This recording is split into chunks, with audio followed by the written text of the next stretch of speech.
cụt đòi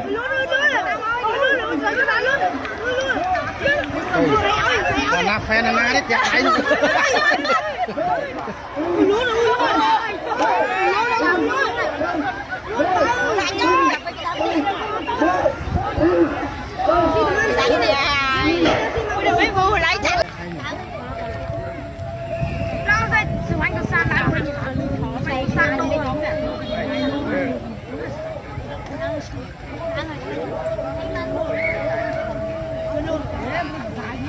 cái thằng muối muối hả?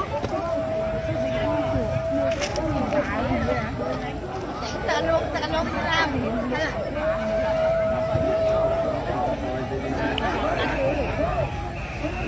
Luôn đây mà sao luôn? Thằng cây không tin sao mẹ? thằng lệch Cởi thèn, rau, có khéo đô. Lúa này mơ. Xi măng tít đấy, ta có xa xi măng tít. Xa thấy nhà đây là mới thấy là đôi xa chuột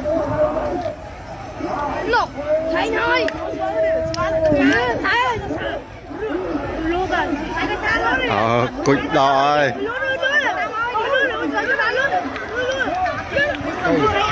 còn là phe na đấy chạy anh